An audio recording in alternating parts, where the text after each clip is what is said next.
Berikan juga lah Tuhan, kau tidak terlalu terus Tuhan, kau mengerjakan segala pekerjaan baik melalui hidup kami ya Tuhan.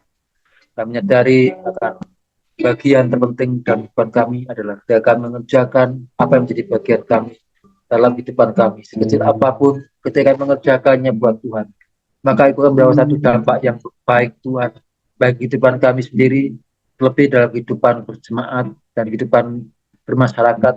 Kami percaya bahwa tidak satu pun yang sia-sia apa yang kami lakukan Tuhan. Kami mohon kepada ya Tuhan Yesus, berkati kami semua pagi hari ini, untuk kami menyatukan hati, pikiran bersama-sama, berseru padamu, untuk segala doa dan permohonan kami Tuhan. Dan sebelumnya kami rindu Tuhan melihat dan mendengar akan firman Tuhan menjadi terang bagi kaki kami, maka menjadi satu makanan rohani yang sangat berguna bagi roh kami ya Tuhan. Urapi kami semua. Dalam nama Tuhan Yesus, kami berdoa. Amin.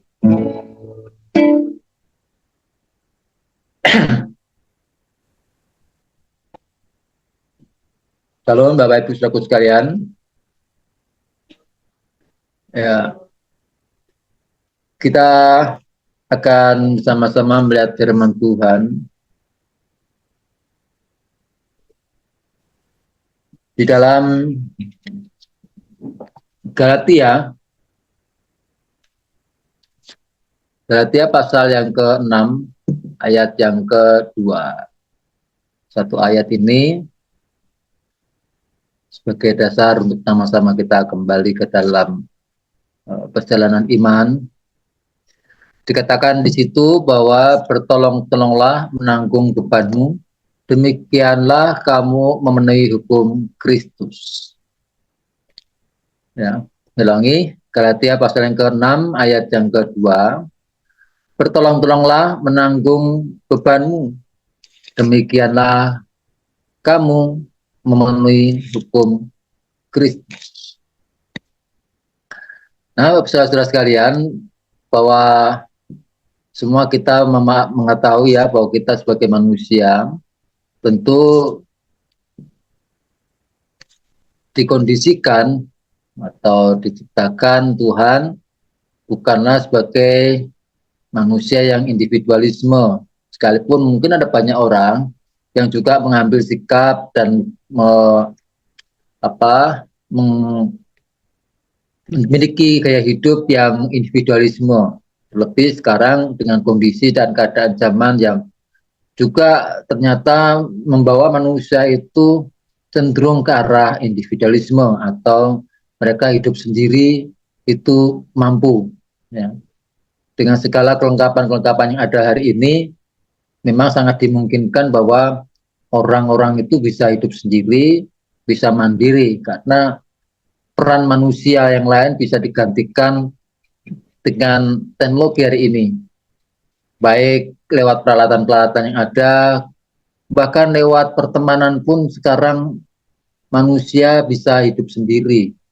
Ya, dengan adanya gadget, dengan adanya HP, orang itu tidak perlu lagi sekarang untuk mereka harus berteman secara nyata. Mereka bisa berteman dengan hal-hal yang sifatnya virtual. Nah, seolah mereka bisa sendiri. Namun demikian, saudaraku, kita ketahui bahwa sejatinya bahwa karakter manusia itu adalah manusia yang tidak bisa hidup sendiri. Nah, pedoman ini pun juga sangat penting untuk sama-sama kita lakukan dalam pertumbuhan iman kita sebagai orang Kristen. Kita menyadari bahwa tanpa kehadiran dan peran dari orang-orang percaya yang lain, maka iman kita sebetulnya tidak akan bisa bertumbuh secara maksimal. Betul, kita bisa mengerjakan apapun itu sendirian, ya. Hidup kita atau kadang-kadang tidak bisa dipengaruhi orang lain. Tapi betulnya kehadiran orang lain itu akan lebih efektif dalam membentuk kita. Kehadiran orang di sekitar kita ini, baik orang yang kita anggap itu baik, atau orang-orang yang mungkin kita anggap itu tidak baik menurut kita, yang seringkali jengkelin kita, atau bahkan berkali-kali membuat kita kecewa, ya. Dan itu sangat penting ternyata karena kita tidak bisa dibentuk dengan hal-hal yang sifatnya mati, hal yang sifatnya statis. Tapi sebetulnya kita bisa dibentuk secara efektif ketika kita bersentuhan dengan orang-orang atau pribadi-pribadi yang kita tahu mereka punya sifat sendiri yang bersifat juga dinamis, ya, bergerak hidup dengan kemauannya sendiri-sendiri. Dan kita ketika kita bersentuhan dengan mereka, kita kadang-kadang harus menyesuaikan diri, kita kadang-kadang harus juga mengambil sikap yang tepat ketika mereka mengecewakan, ya. Tapi sebenarnya tidak hanya sekedar mengecewakan saja mereka itu, justru kadang-kadang mereka juga bisa menyenangkan kita, mereka bisa menjadi support kita yang baik, mendukung kita semua, menjadi motivasi kita. Jadi bagaimana kita bisa memandang orang sekitar kita itulah sebetulnya kuncinya. Kalau orang-orang yang di sekitar kita ini menjengkelkan dan kita punya sikap yang kemudian mengambil hati, masuk ke dalam hati, mudah dipikir terus, ya tentu sifat kita dan respon kita pun juga akan salah. Ya, kita akan ikut-ikutan jadi benci, kemudian kita akan juga ikut jadi kecewa, dan pada akhirnya ketika kecewa kebanyakan orang itu mengambil sikap yang memisahkan diri, tidak lagi mengambil risiko untuk kemudian merekonsiliasi, membangun hubungan yang baik, dan punya itu bentuk latihan-latihan hati kita supaya kita punya hati yang bisa mengampuni, bisa memahami dan bisa bersikap sabar. Ya. Nah, Rasul Paulus itu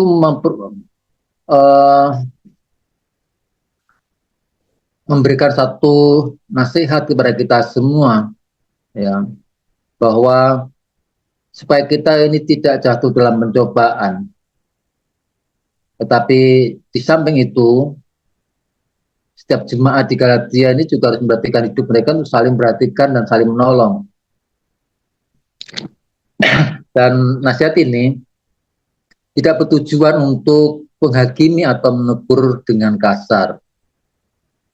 Ya.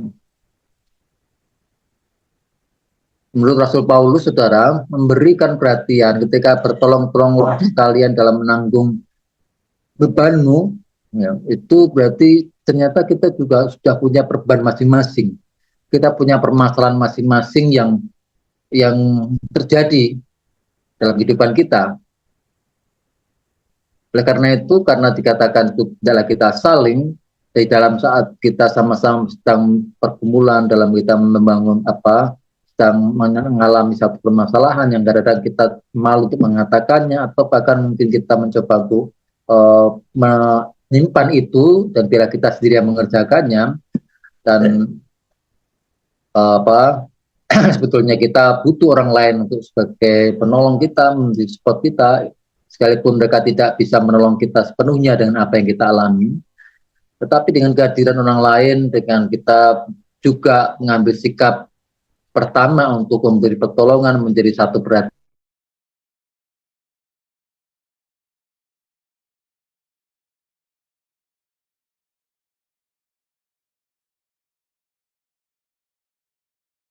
Nah, sikap untuk saling tolong-menolong, saling perhatikan, ya, saling mengingatkan, ini menjadi satu hal yang harus dilakukan dalam hidup kita bersama dengan saudara seiman.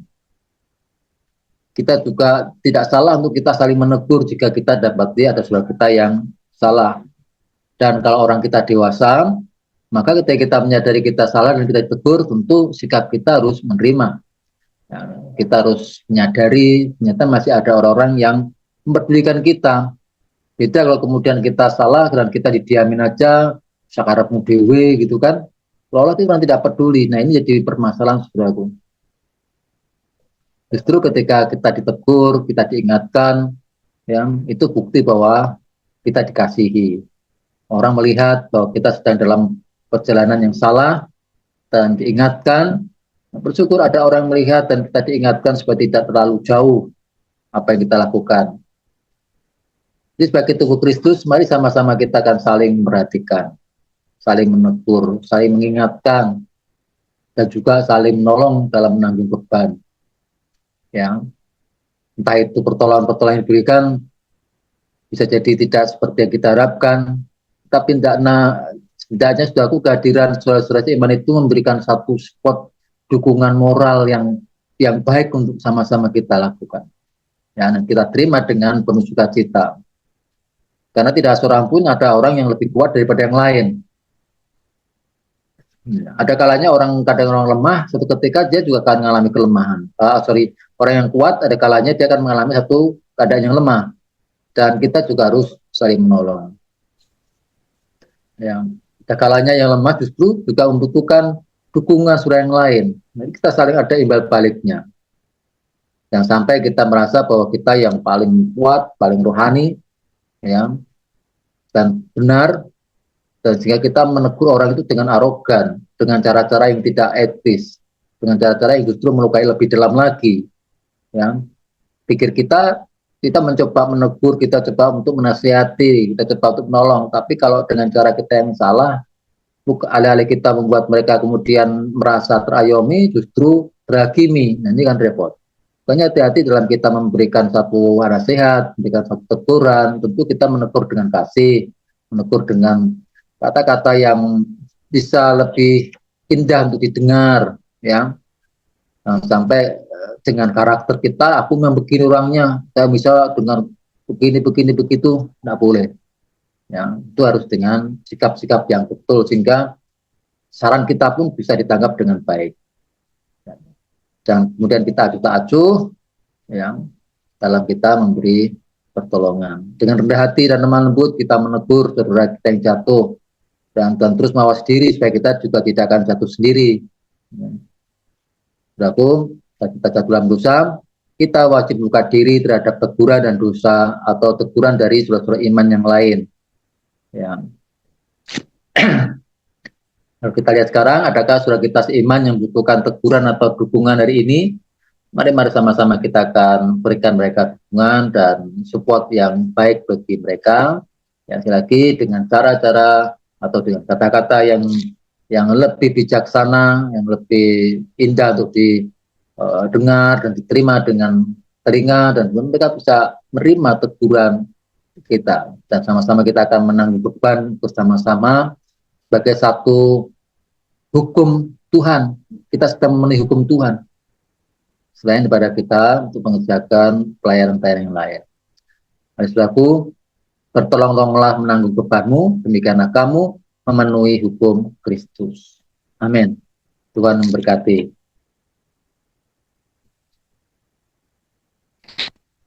Mari kita berdoa. Bapa, kami ada saat ini, itu semua juga karena ada pengaruh dari orang-orang sekitar kami, terlebih saudara iman. Kami kadang tidak tahu dengan keadaan hidup kami sendiri, tetapi orang lain bisa melihat akan sisi lemah kami. Kami percaya Tuhan, mereka hadir dalam kehidupan kami, menjadi bagian yang baik untuk membentuk kami. Siapapun mereka dan karakter yang mungkin tidak sesuai dengan yang kami inginkan, tetapi justru itulah kami boleh belajar tentang hidup yang benar, bersikap yang benar, berpikir yang benar. Terima kasih Tuhan Yesus, biar setiap kami memiliki prinsip untuk bisa saling menolong, saling menguatkan, saling meneguhkan, mengingatkan dengan kasih ya Tuhan, dengan cara-cara yang benar, sehingga apa yang kami lakukan ini bisa diterima oleh orang lain dalam membangun mereka, dalam menolong mereka, menegur mereka semua Tuhan. Kami lakukan dengan penuh kasih, dengan lemah lembut Tuhan, sehingga mereka akan mengalami kemenangan, mengalami sukacita. Teguhkan kami semua, jadikan kami bagian yang penting dalam kami hidup berjemaat, hidup bermasyarakat dengan cara yang benar, supaya kami memenuhi hukum Kristus dalam kehidupan kami. Terima kasih Tuhan, kami serahkan kehidupan kami, jemaat Tuhan dalam anugerah-Mu. Di dalam nama Tuhan Yesus kami berdoa. Amin.